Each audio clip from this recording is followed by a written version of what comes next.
Bueno, ahí apareció. Bueno, Siempre algo técnico. Mientras que te vas acomodando, la semana que viene vamos a hacer una conversación con Alejandro Kaufman. En la misma hora, como siempre.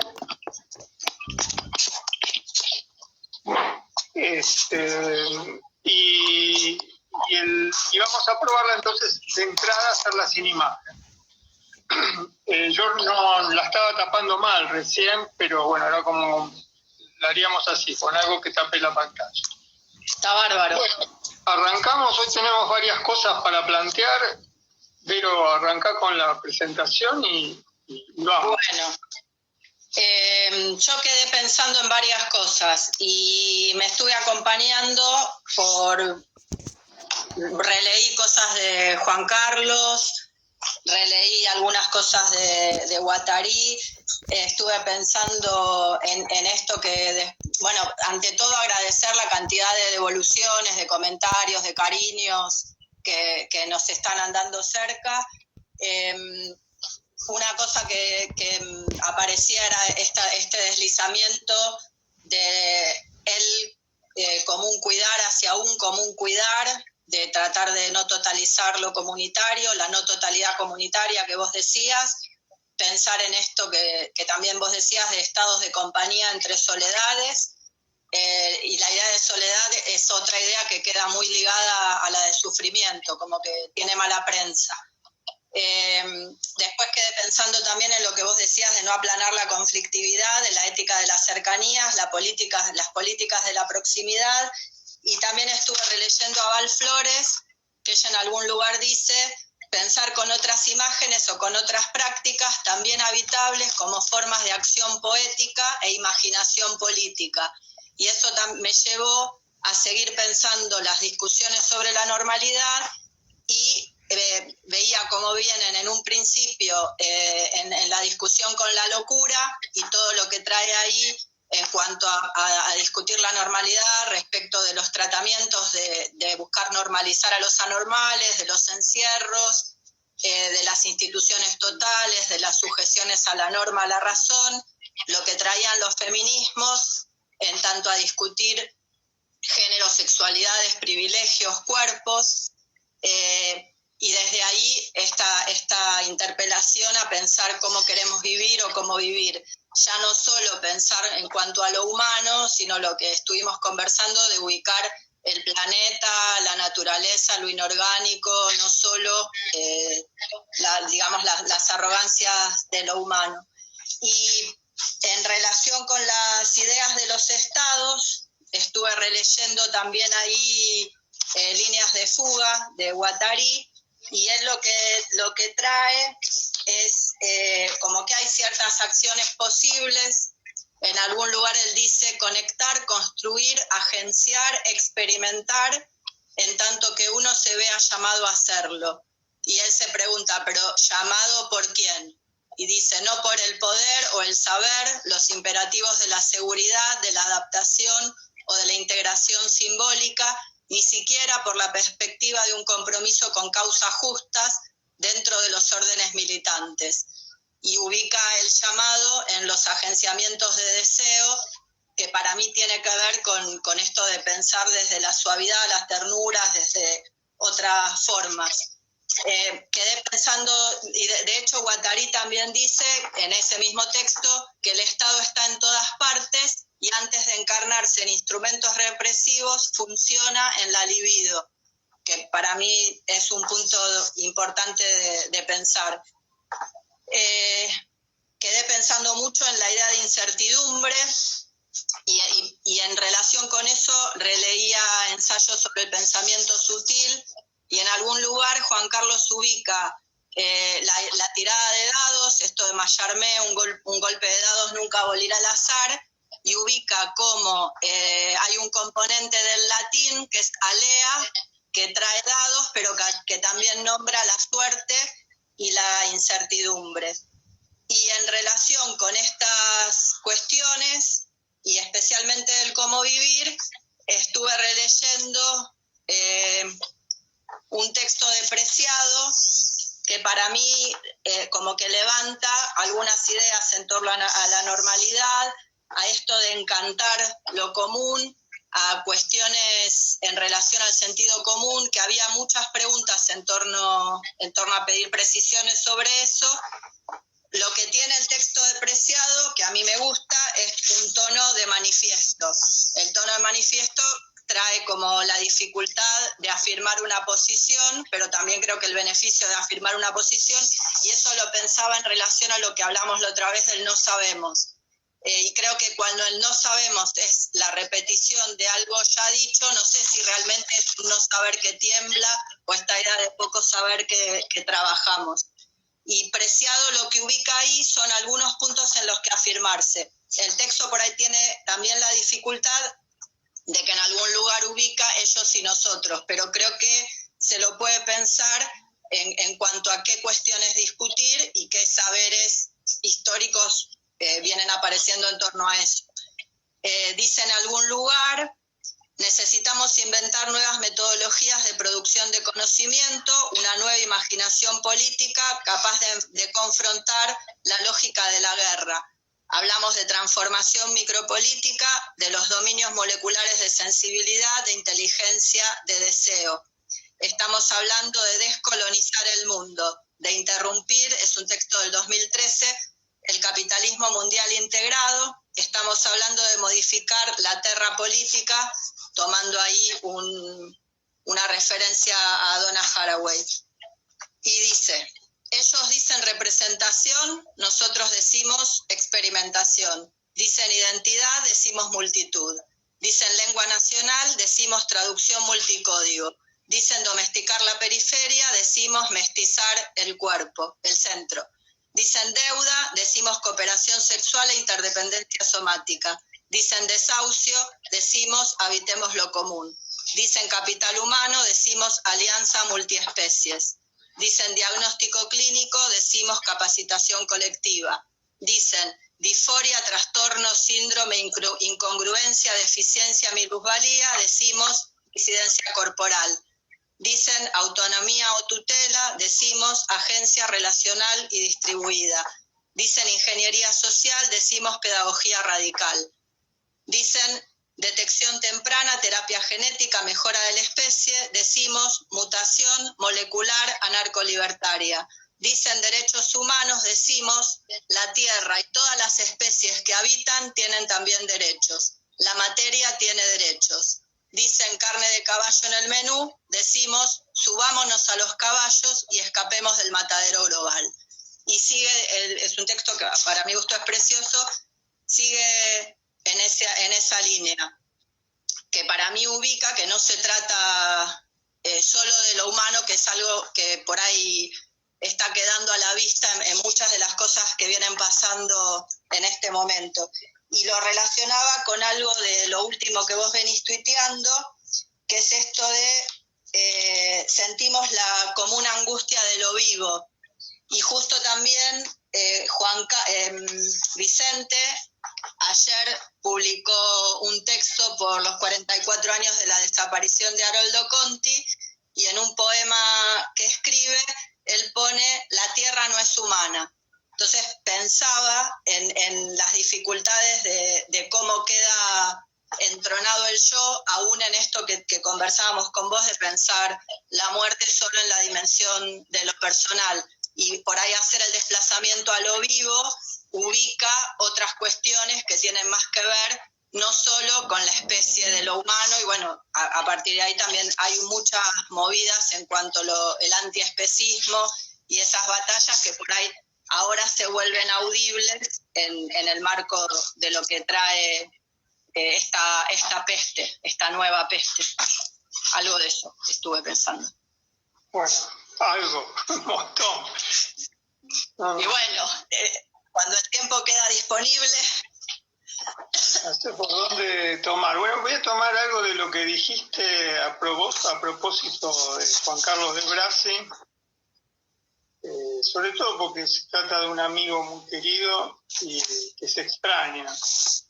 De Brasi, Tom, vos mencionaste el poema de Mallarmé, donde plantea la idea de que no se va a abolir el azar y cómo toma la idea de Juan Carlos, suma la idea de los dados. Tal vez si nos detenemos un cachito en esto, la pregunta sería ¿por qué nos interesa el azar? Además de ser una flor preciosa de los cítricos, el azar como ese lugar de la contingencia, de lo imprevisible, de lo que escapa a las determinaciones que nos, ¿cómo podríamos decir? Esas determinaciones que nos limitan en el sentido negativo, nos impiden, es una máquina de impedir una determinación. De hecho, la palabra determinación misma es una palabra que tiene que producir cierto escozor. Me acordaba a propósito, antes, unos años antes que Mallarmé, en Así habló Zaratustra, Nietzsche tiene una imagen que marcó a toda mi generación, que es también la imagen de los dados. Y no tenía previsto esto, pero podríamos decir, no quiero hacer una analogía rápida, habría que pensarla mucho, pero hay algo de este momento que se podría pensar con la idea de tirada de dados en Nietzsche. La tirada de dados, los dados que se tiran en el aire o se revuelven en un cubilete y se desparraman. Hay un momento, dice Nietzsche, cuando los dados están en el aire, antes de caer, y esta idea es preciosa, todo es posible. Pero en el momento en que cayeron, quedaron determinados.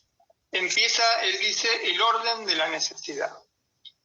Pero lo que a él le interesa, y creo que a nosotros también, que es ese momento, es un instante, no lo podemos, ni siquiera lo detectamos si no estamos atentos, en donde está todo en el aire, no todo en el aire, los dados en el aire, y en esa víspera de la caída puede acontecer cualquiera de los números posibles, cualquiera de las combinaciones posibles. En un arranque de optimismo podríamos decir que este momento podría tener algunos matices de indeterminación,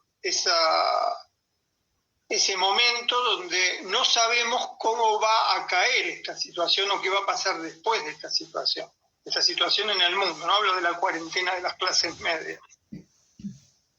Ese momento es un momento, Nietzsche dice, de potencia, del reino de la posibilidad. Qué hermosa idea que es la entrada al reino de la posibilidad.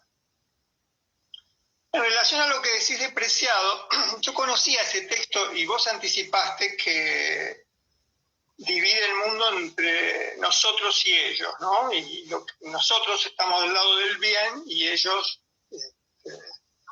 no podemos simpatizar con ese modo de polarizar la vida. No creo que ayuda a un manifiesto, pero no al pensamiento. Ayuda a un grito de furia. Pero no estoy cuestionando a Preciado, que tiene cosas extraordinarias para pensar este momento y para pensar no solo el momento de la pandemia, sino este momento del mundo. A mí me parece que el otro día nosotros, a ver si encuentro la idea, pero tratamos de establecer algo que es un poco distinto cuando probábamos distinguir los problemas del sentido común. Y nos interesa mucho porque esta materia trabaja sobre discernir a qué podemos llamar lo común. O sea que aquellas sensibilidades que están cursando la materia y no entienden esta distinción, está muy bien que no la entiendan, porque no se puede entender, supera nuestro entendimiento, pero la idea es detectar un problema que tiene la idea de sentido común y el uso cautivo ahí, porque la palabra común quedó cautivada, el adjetivo común en la expresión sentido común quedó cautivado cautivada, como queda cautivada en la expresión, perdonen el salto, otra expresión donde la palabra común cautivada como un adjetivo aprisionado es la expresión fosa común. Una expresión que hoy realmente nos hace temblar cuando vemos las fosas comunes en Brasil, en El Salvador, en Guayaquil.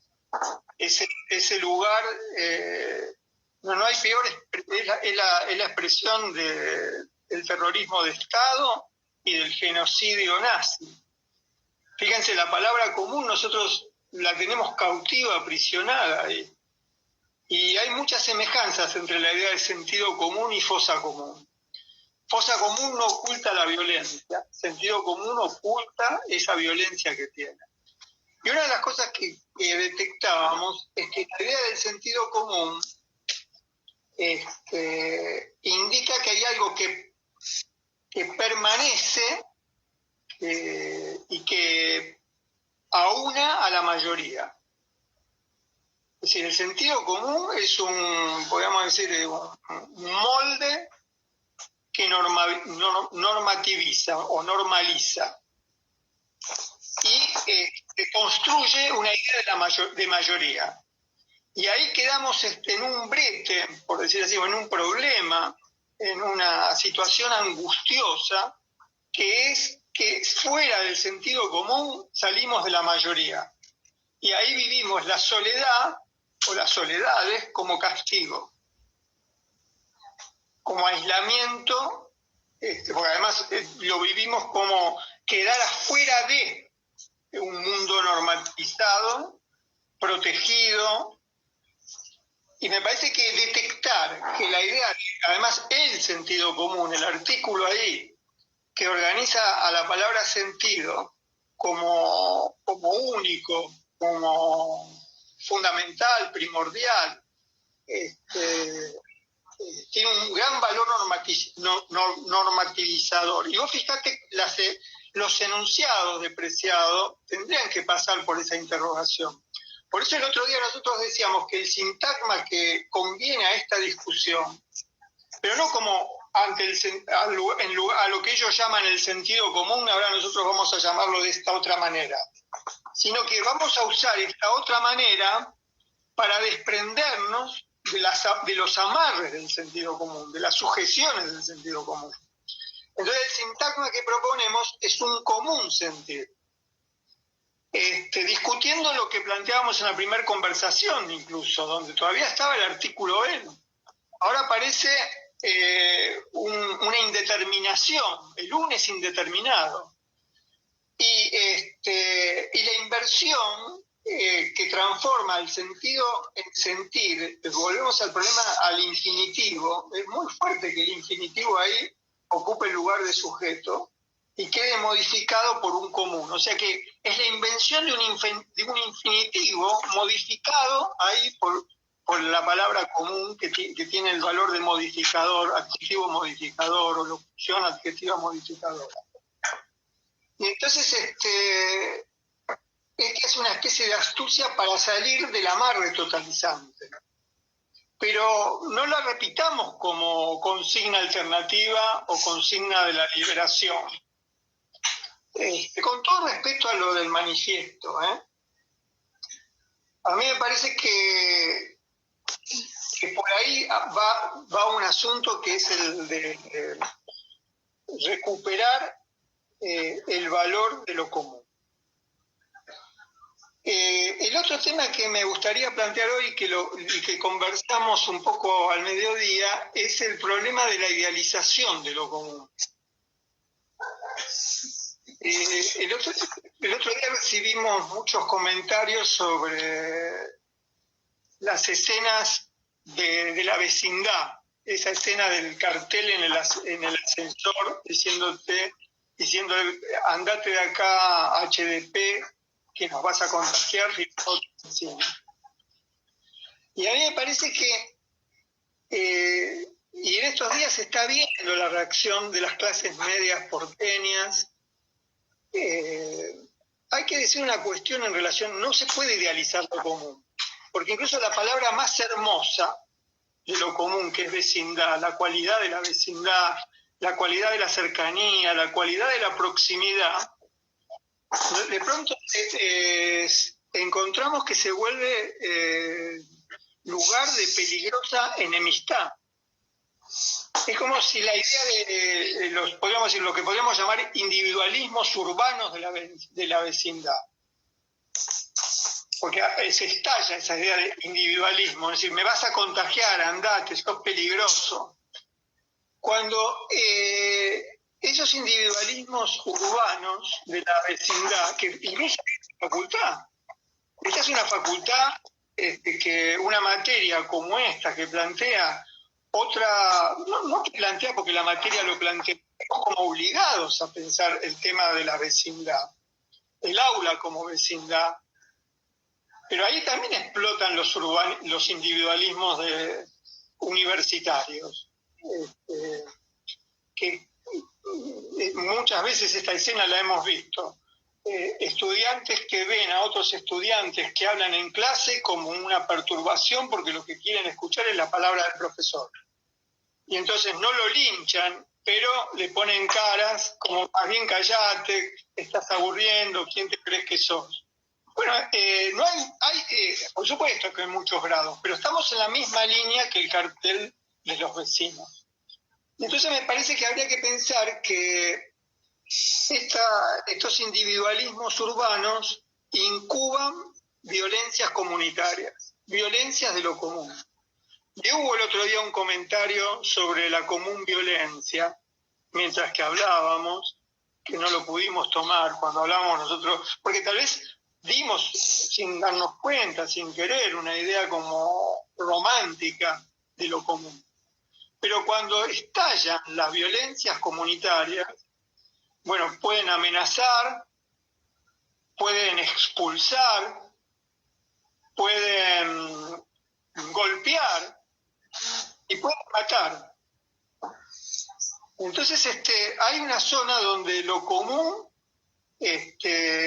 requiere como una precaución. Por eso no podemos hacer un manifiesto a favor de lo común. Salvo que digamos, vamos a hablar de lo común bueno para nosotros, para un nosotros, entonces se construye como una unificación. Ese sería un punto. También había notado algo en relación a la escena de la médica. Sí, bueno, también la misma idea, ¿no? La médica que la recordamos, que hablamos la vez pasada, la que le incendian la camioneta. Ahí hay una común violencia. Digamos, y la común violencia resquebraja cualquier idealización de la vida en común. No podemos idealizar la vida en común, no debemos idealizarla. Tenemos que plantear los problemas de la vida en común. Por eso decíamos la vez pasada, no cancelar la conflictividad.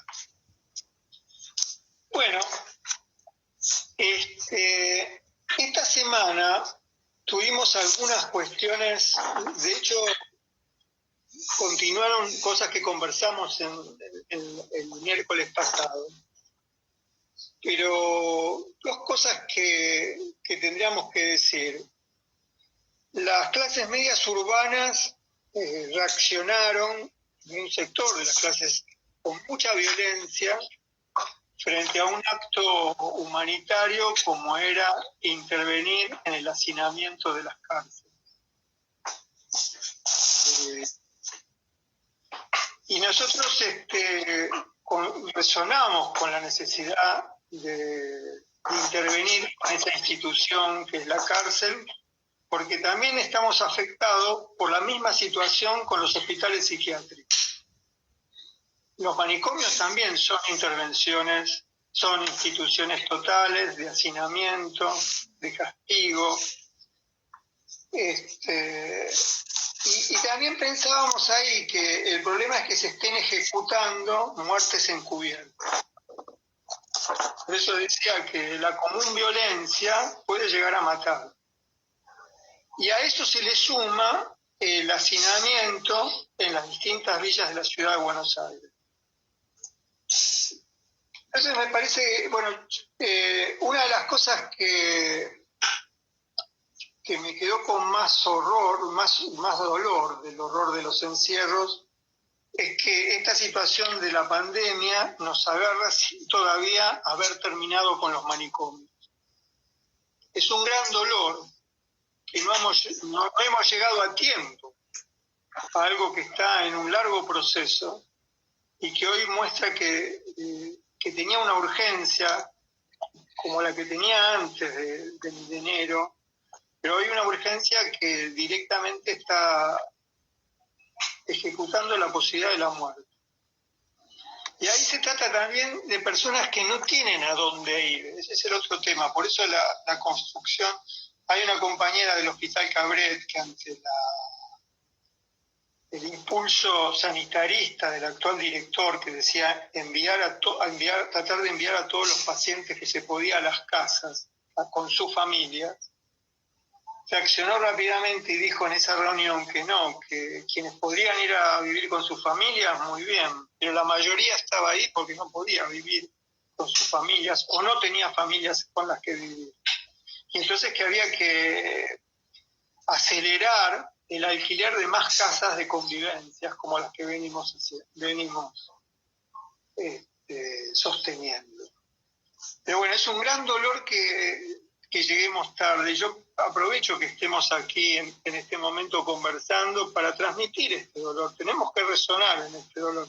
Disculpen que lo diga así, como que tenemos como un imperativo, pero esto es algo que nos incumbe, nos involucra.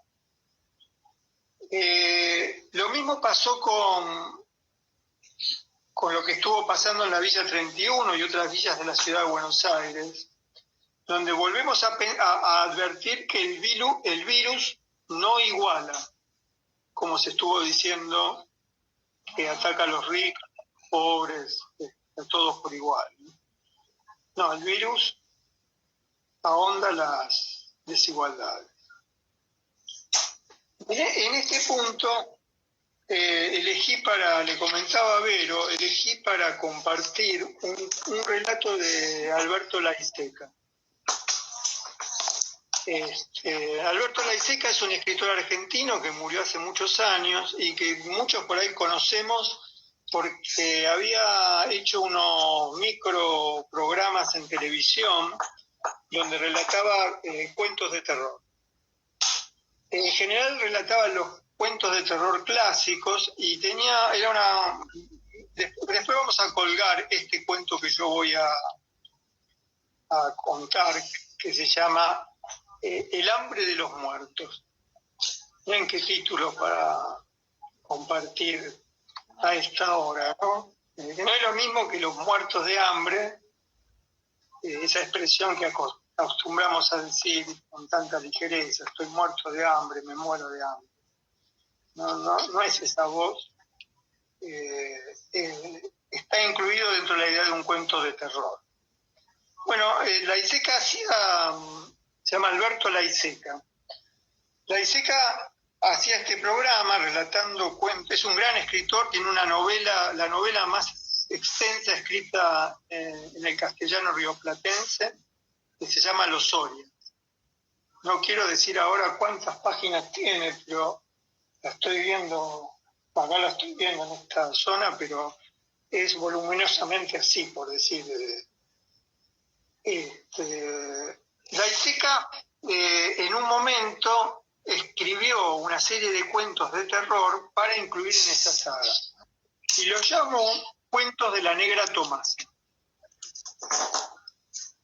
La historia es, la Negra Tomasa es, como el título dice, una mujer afrodescendiente que vive en la Argentina y que trabaja de sirvienta en la casa de adinerados porteños y cuida a Virgilito, qué nombre Virgilio, el nombre del autor de la Eneida y el nombre que el personaje que recibe a Dante en la Divina Comedia.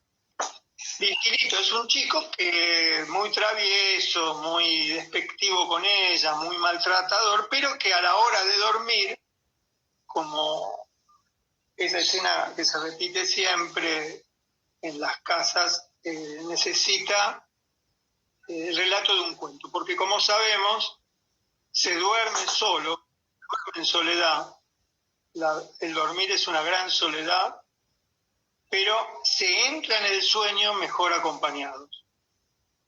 Esta misma situación es también la de la muerte. Se muere en soledad, pero queremos entrar a la muerte acompañados. Eso es lo que el coronavirus impide. Y eso es lo más atroz de esta enfermedad. Lo más atroz es eso, que hay que hablar de eso. No permite entrar en la muerte acompañado. Bueno, entonces Tomasa todas las noches le cuenta un cuento, un relato a Virgilio, y esta vez le cuenta el hambre de los muertos.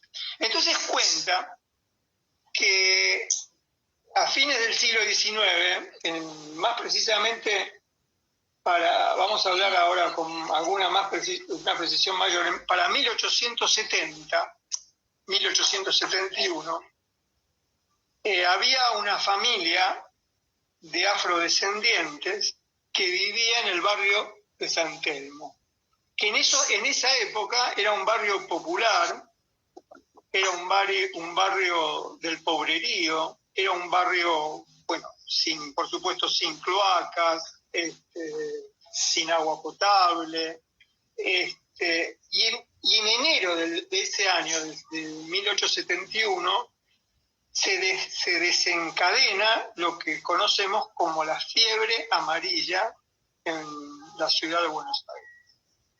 Es tal vez una de las peores pestes que vivió esta ciudad.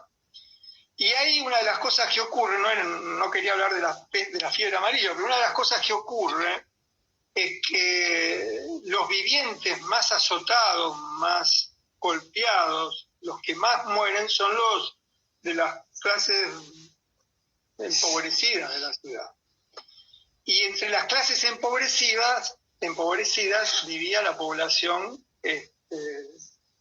afrodescendiente o que había venido de África, que en la historia argentina se ha tratado de lavar la presencia de lo africano. Recién en el último censo del 2010 había una pregunta sobre el origen afrodescendiente, pero hasta este momento no hubo en la Argentina un intento de reivindicar esa presencia en las vidas cotidianas de todos nosotros.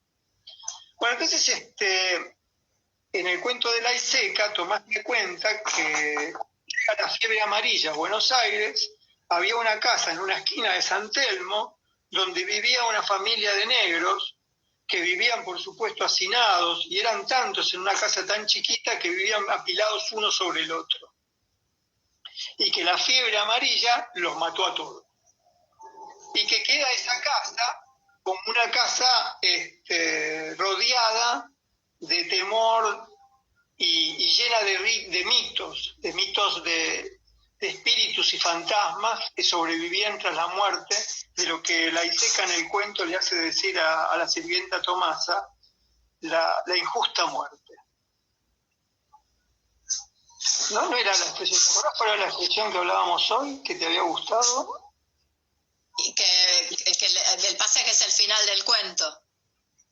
No, él habla de la injusta muerte. Los muertos injustos. Dormite porque guarda, van a venir los muertos injustos. Los muertos de muerte injusta, ¿no? Creo que... Bueno, sí. Bueno, la fiebre amarilla los mata a todos, y 30 años después, una mujer que viene del interior de la ciudad de Buenos Aires, se introduce otra vez, es como un relato de la historia de la Argentina, ¿no? Los que 30 años después, o sea, para la época, para las primeras décadas, empiezan a emigrar del interior empobrecido a la ciudad. Y emigra una mujer muy joven, con una criatura de pecho, una criatura que toma el pecho, que se alimenta todavía del pecho y que no tiene a dónde vivir, no tiene refugio en donde parar.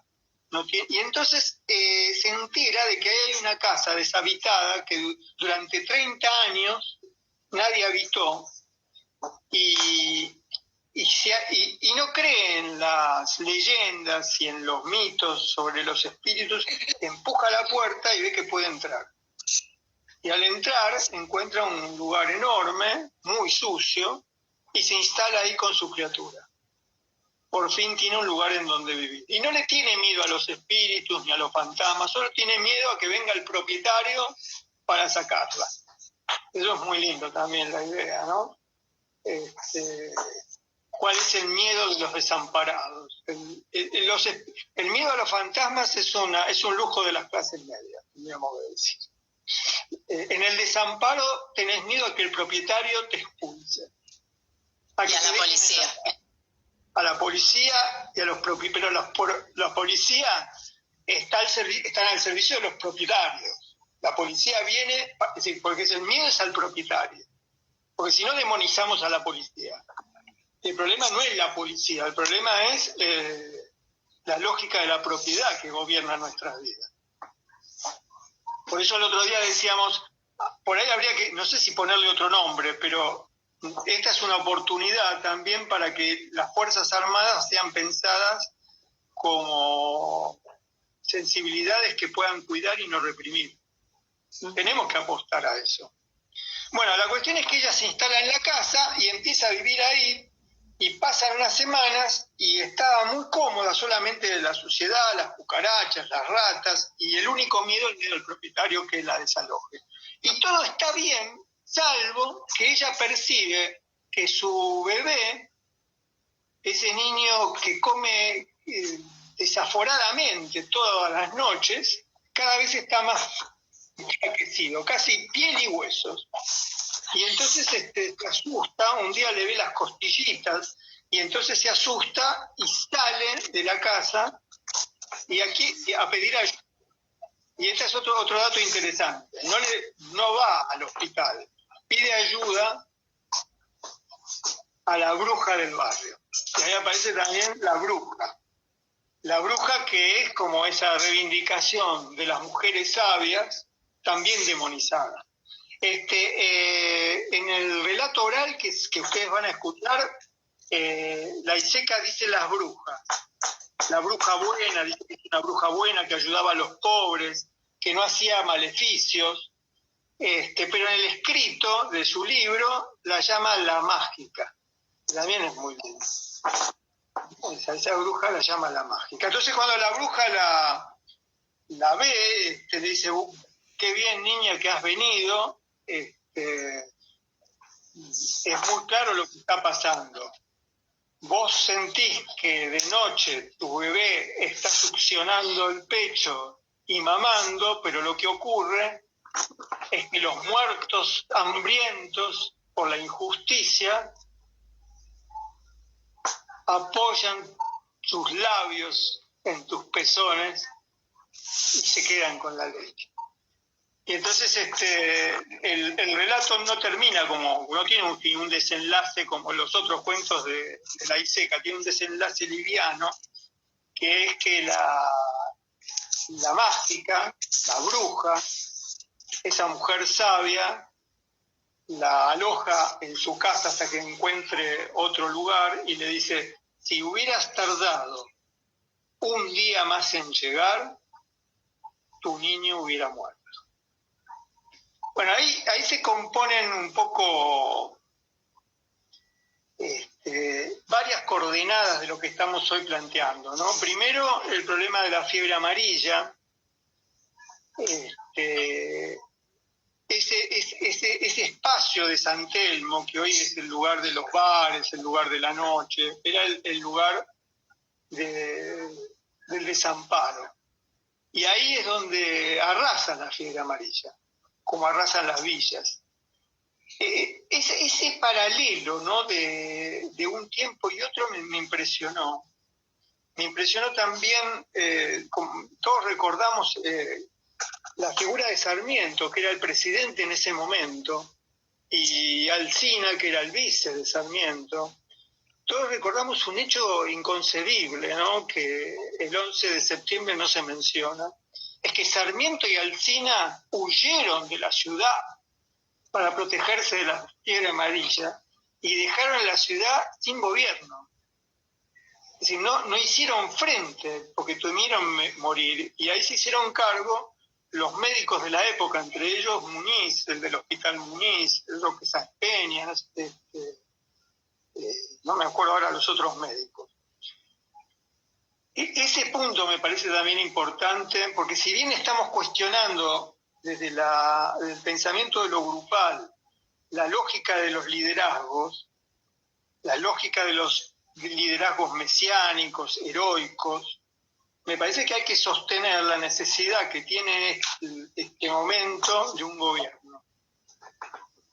Y el otro día decíamos, y hubo una pregunta a qué nos referíamos con los mercados, y decíamos que si tenemos que decir entre el Estado y el mercado, yo digo, declaro mi preferencia por el Estado, por un Estado que distribuya igualitariamente los recursos sanitarios, que intervenga, y espero que no me critiquen por comunista en la marcha de mañana, que intervenga las empresas privadas de la salud para garantizar que esos recursos se puedan distribuir igualitariamente. No es momento para medrar con la salud. Y esto no es solamente algo que se está haciendo y se debería hacer con más fuerza en la Argentina. Se está haciendo en Alemania, se está haciendo, en todos los países escandinavos, en Francia mismo se está haciendo. Es decir, es porque los estados reconocen que se necesita intervenir. La preferencia, claro, la preferencia es un estado débil de la decisión, porque la preferencia decide sobre alternativas que no puede modificar. En este momento de urgencia no se pueden modificar las alternativas. Por eso uso la expresión preferencia, sin olvidar que es un estado de fragilidad en la decisión, donde uno no tiene otras alternativas para elegir. Y en ese sentido me parecía interesante pensar que Sarmiento huyó, ¿no? Pero no quiero criticar a Sarmiento, porque lo que quiero decir, hay que estar en este momento presente, sosteniendo acciones de gobierno que puedan cuidar. Esto lo quiero cruzar con el texto de un amigo que escribió una novela que se llama Fragmento de la fiebre, es de Edgardo Gili, la publicó en los años 90, fines de los años 90. Recién en algún comentario lo mencionaban, que Edgardo había escrito una novela sobre esto. Edgardo, que ahora está gravemente enfermo, ¿no?, de coronavirus, pero está enfermo de hace muchos meses. Dentro de la novela tiene el diario de un médico sanitarista de la época. Ese diario es conmovedor, como es conmovedor todo diario. Ese diálogo íntimo, secreto, confesional y confidencial al mismo tiempo. Ese diario donde se dice todo, donde no se oculta, donde se habla sinceramente de lo que se siente. Y elegí un fragmento del médico escrito el 6 de mayo de 1871. Hagan la cuenta, es el mismo 6 de mayo que hoy. Hagan la cuenta de cuántos años, ¿no? Y dice así, mayo 6. Viene hablando de la fiebre amarilla, ¿no? Entonces no necesita introducción este texto en su diario. Dice, mata de diversas maneras. Suicidios, atracos, alcoholismo. He tomado la costumbre de mirar a la gente como si fuera la última vez. Me conmovió este texto, ¿no? Primero porque incluía la idea de que mata de diversas maneras. Edgardo investigó mucho en esos años que escribía la novela sobre la fiebre amarilla en la Argentina. Yo todo lo que conozco, lo conozco por esta novela. No es que cuando cuento lo de Sarmiento o lo de las experiencias hay un mito de que murieron todas las comunidades afrodescendientes o africanas en la fiebre amarilla. Alguna vez escuché a un historiador decir, bueno, no hay más comunidad afroporteña porque murieron todos en la fiebre amarilla. En realidad no, mató por igual a toda la gente pobre. La comunidad africana, en eso que venía del África, estaba muy incorporada políticamente, tenían un periódico, tenían bibliotecas. Hay un personaje que menciona Edgardo, que es María Remedios del Valle, por la que el 8 de noviembre se instaló hace unos años el Día Nacional de los Afroargentinos, en conmemoración de la muerte de María Remedios del Valle, a quien Belgrano le dio el grado de capitana. No sé si no es la primer capitana del ejército de la liberación de aquellos años, le dio por su arrojo. Es decir, que tenemos ahí un personaje para trabajar, una historia para trabajar, que es la de María Remedios del Valle. En el libro de Edgardo está mencionada esa historia, que es preciosa también. Bueno, tenés ahí, vamos a avanzar en el otro tema de hoy, que era el que vos anticipabas de la vida, de lo que yo llamé la común corporeidad. Esa idea de que la muerte por el virus es cierto que es un deceso personal e individual, y que se contabilizan esas muertes todas las noches. Y son muertes que tienen nombre, apellido, y corresponde decir que son muertes individuales. Pero que cada una de esas muertes avisa que se está muriendo la común corporeidad. Y ahí sobre la común corporeidad, yo tengo como un problema, no lo llamaría naturaleza, la muerte de la naturaleza. Me parece que es una palabra que tenemos que discutir. Pero no para poner otra, porque voy a poner otro sintagma para nombrar naturaleza, pero es un sintagma que no puede ser, van a ver, a diferencia de los de Preciado, que no puede ser capturado como alternativa opositora. Porque voy a poner a la idea de recursos naturales o naturaleza la savia y el corazón de lo vivo. Y claro, alguien va a decir, claro, es una expresión poética. No, es una expresión política, que tiene la forma poética en tanto la llamamos así a cualquier forma que no puede ser capturada por el sentido común, que no puede ser repetida sin mostrar inmediatamente su caída en el ridículo, porque vos podés repetir otra fórmula, pero ¿cuántas veces podés decir la savia y el corazón de lo vivo? Yo ya la dije 2 veces hoy, no creo que aguante que la diga la semana que viene. Para decir que se trata también de un desafío de nominaciones. Me achiqué un poco, casi me iba a decir única vez, pero me dio miedo, porque algunas da tanto gusto repetirlas más de una vez, como esta savia y corazón de lo vivo. Pero podría decir, son sintagmas que casi son de única vez, que tienen esa vocación de ser por única vez. Entonces esa es la política, me parece, que quisiera sostener como posibilidad. No una política que no vuelva a retotalizar frente al mal una idea del bien.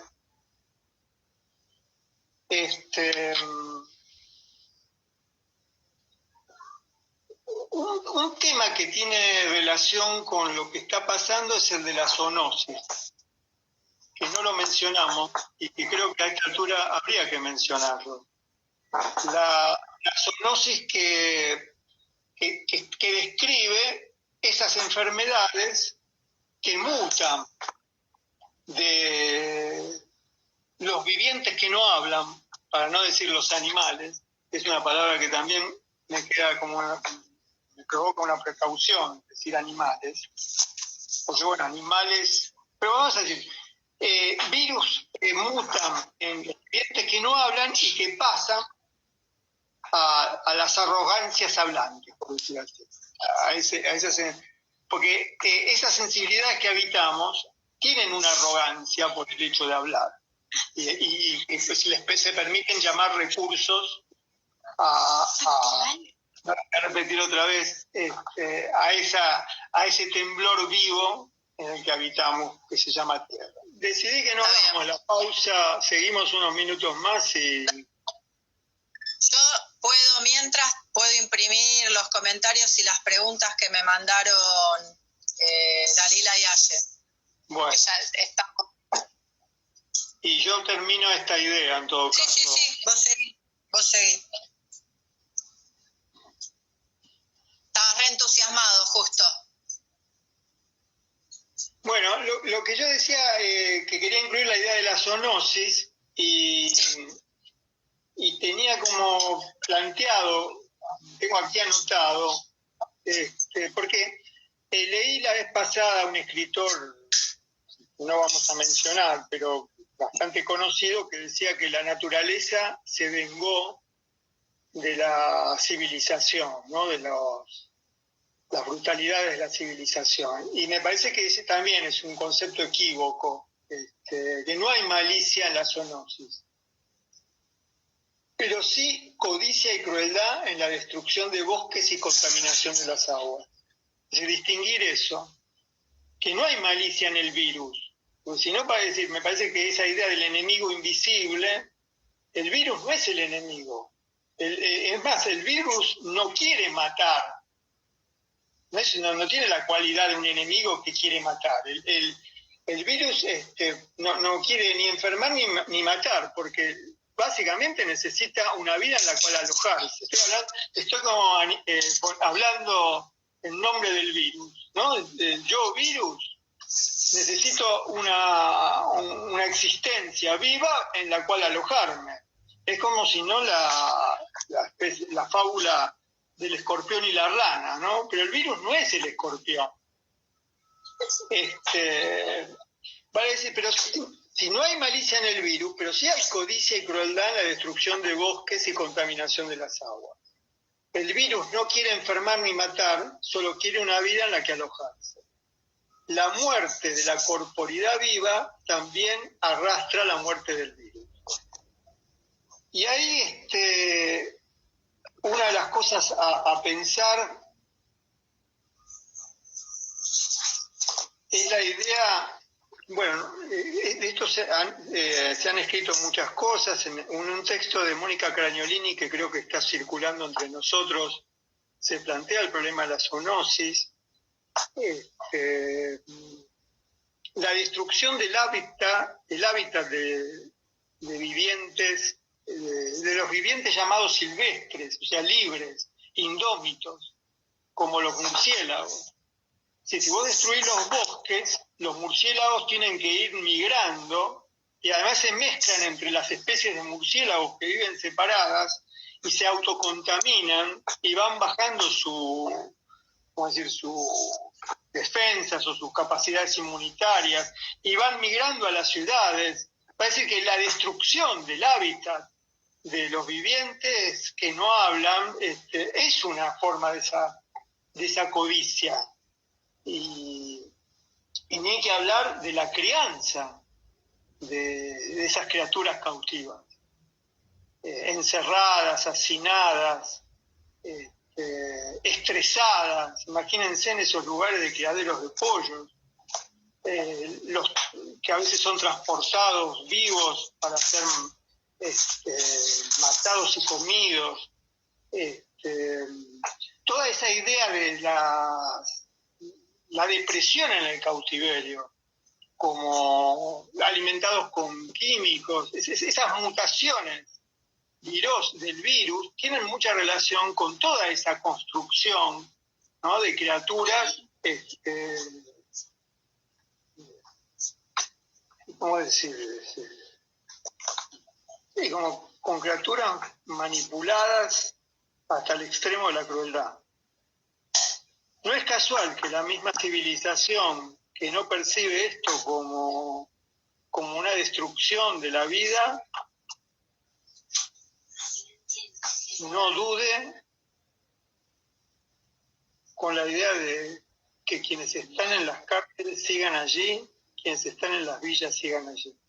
Voy a decir una cosa que no por ahí no tengo ningún dato, pero el gobierno de la ciudad ofreció hoteles para todas las personas que han retornado al país y están 14 días en hoteles, 4 estrellas, haciendo la cuarentena, atendidos por chicos y chicas que trabajan en el gobierno de la ciudad, les acercan comida, hay un médico que los llama todos los días.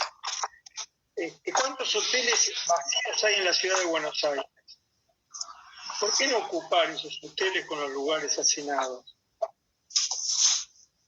Con las personas que viven en lugares hacinados. Ahí tendrían agua, baño, evitarían los contagios.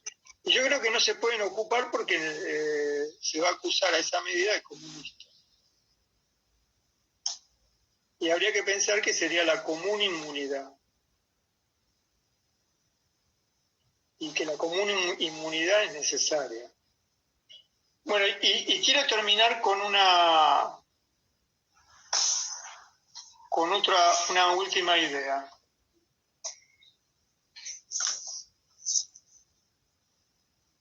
En la historia de la literatura hay un poema de Francisco de Quevedo, un soneto, es un gran escritor de sonetos, es del 1500, Quevedo.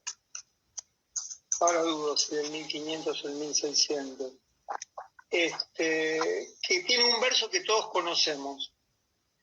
Es un soneto sobre la muerte y Quevedo piensa que ante lo irremediable y lo inevitable de la muerte, solo hay algo que suaviza ese dolor, que es el amor. Y entonces tiene ese soneto, 2 versos en ese soneto inolvidable, que hemos escuchado muchas veces, que dice, que habla de la muerte, dice, bueno, moriré, polvo, mi cuerpo, polvo seré, polvo serán, dice, polvo serán, más polvo enamorado. Mis cenizas, dice, mis restos. No recuerdo exactamente, solo copié el final. Polvo serán, más serán polvo enamorado. Yo creo que no hay en la historia de la literatura una idea tan potente, el amor frente a la muerte, ¿no? Como esa idea de que serán cenizas, pero cenizas enamoradas, ¿no? ¿Qué? Encantadas.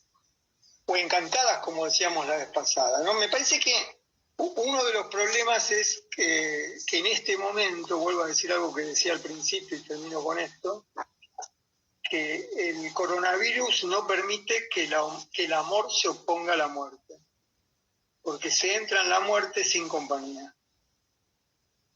Es decir, esa idea de que en lugar de polvo enamorado, terminaríamos en la desdicha del polvo infectado. No hay peor respuesta a ese hermoso soneto que la expresión polvo infectado, o lo que se podría llamar cenizas sin despedidas.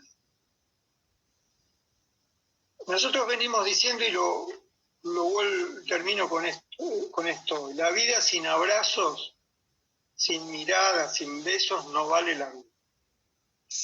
La vida sin proximidades, sin fiestas, no vale la vida.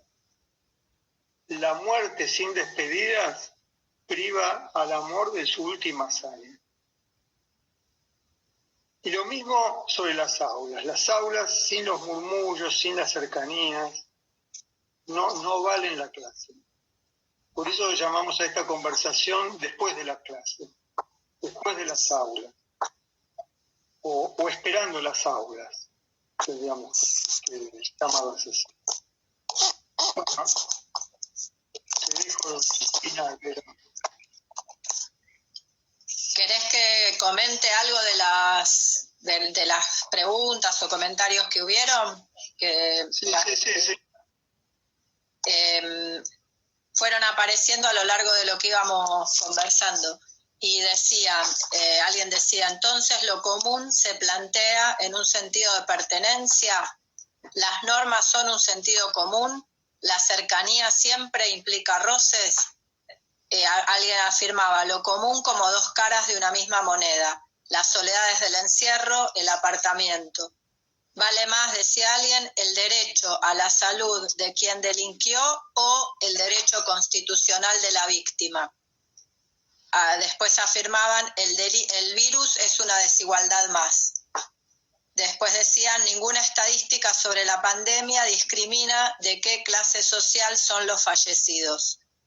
Alguien decía, creo que da más temor la muerte en soledad que la sintomatología del contagio en sí mismo. No hay espacio para el negocio de la salud cuando la gente se muere. Alguien decía, me parece imposible pensar que las Fuerzas Armadas puedan ser entendidas como sensibilidades que cuidan más que repriman, por lo menos no dentro del capitalismo, y si nos cuidaran, ¿de qué nos cuidarían? Alguien decía soledades cercanas, después decían, si pueden, toquen la diferencia entre soledades y aislamientos. Decían, el sentir la común angustia de lo vivo, qué profundo. Dicen, también reverberan formas del ecofascismo a la vez. Decían, la omnipotencia humana está en jaque, hoy más que nunca. Y decían, y el peligro del sentido común reterritorializando constantemente las fugas minoritarias. El habla del capital siempre dispuesto a darle lugar a lo que sea con tal de no estallar. Y yo busqué cómo era el final del cuento, que la negra Tomasa le dice a Virgilito, para que se duerma, te me tapás, si no van a venir los muertos sin justicia, te van a venir, y aparte le dice, te van a venir los muertos sin justicia, así que a dormir, que hay chinches, a dormir ya mismo, se me pone a dormir. Donde aparecía esto de, te van a venir, como dedicado al nene. Ahora, que la ISECA no pensó en esta situación, pero qué expresión conmovedora la idea de los muertos sin justicia. Pues no la podía recordar exactamente, pero es una expresión que tenemos que pensar, los muertos sin justicia. Esas cosas que leíste las inventaste vos, no puede ser que... Me las pasaron para el caso. Las inventaron Dalila y Ayelén, que están armando, que van levantando los comentarios. Bueno, maravillosos los comentarios.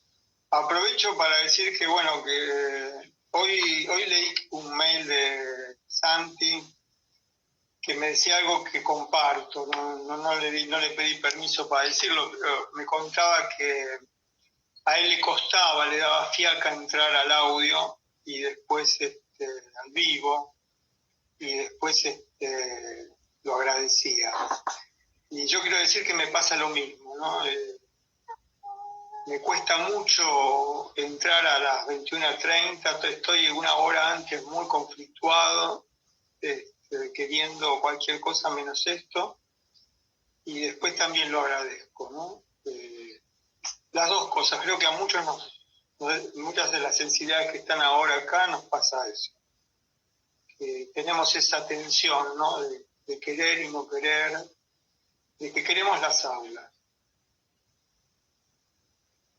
Bueno, y recuerdo para terminar, no sé, yo solo, para no olvidarme, lo digo ahora, pero no sé si hay otra cosa más para terminar que quieras plantear.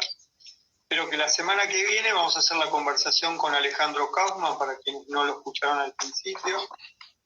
La vamos a hacer sin imagen. Yo creo que yo quiero explorar también, me parece que se habla distinto. Y la imagen, vamos a ver cómo sale. En todo caso, al final abrimos la imagen para que lo conozcan. Yo no le cuento a Alejandro y saco sin que sepa. Igual la tiene que sacar él de su teléfono. Los dos tenemos que cubrirla. Claro, ¿no? Claro. Sí, igual me parece que algo de este tiempo está recuperando, como el escuchar más que el ver.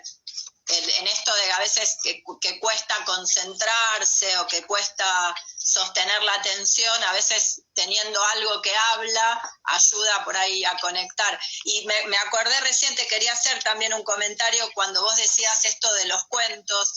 Alguna vez me pasó hace varios años dando clase en una escuela en la que trabajaba en Pompeya, que hablando de los cuentos infantiles, esos que supuestamente nos leen antes de entrar a dormir, varios de mis alumnos, que eran alumnos que vivían en distintos barrios y en distintas villas de la ciudad, o de esa zona, en realidad cercanas de la 21 a 24 y por ahí, cuando yo di por hecho y dije, bueno, cuando les leen antes de ir a dormir, ¿no? Muchos me dijeron, no, profe, a mí no me leen. Entonces yo, que suelo ser bastante cuidadosa de los automatismos de clase media, pisé el palito nuevamente y a partir de ahí como que tengo como más presente que por ahí las madres de clase media, padres de clase media o quienes cuidamos a niños de clases medias, tenemos la noción del entrar en ofrecer como una entrada al sueño con otra amabilidad, con la lectura, con la caricia de las palabras, pero que en muchos barrios eso no pasa. Sí, tenés razón. Bueno, no sé si... Tengo un regalo para terminar. Un regalo que es un regalo en todo sentido porque me lo mandaron por Twitter como un comentario a un tweet que yo había mandado. Una cita de Hölderlin que está en el libro Hiperión, que está escrito, es del 1780, es un poema que es un diálogo con un amigo, y a ver, voy a buscar un segundo, voy a buscar todo, es el canto primero de Hiperión, ¿sí? Está en internet incluso, eso es ese gran libro sobre la locura, el gran libro sobre el amor. Quienes tenemos esa lectura más vinculada a Nietzsche, vamos a encontrar las ideas de Nietzsche muy, muy formuladas aquí. Miren la primera frase de Hiperión: no tengo nada de lo que pueda decir, esto es mío. Esa frase le está escribiendo a su amigo. Y ahí dice, y este es el fragmento que me mandaron: ser uno con todo, esa es la vida, ese es el cielo del hombre. Ser uno con todo lo viviente, en un feliz olvido de sí mismo. En un feliz olvido de sí mismo.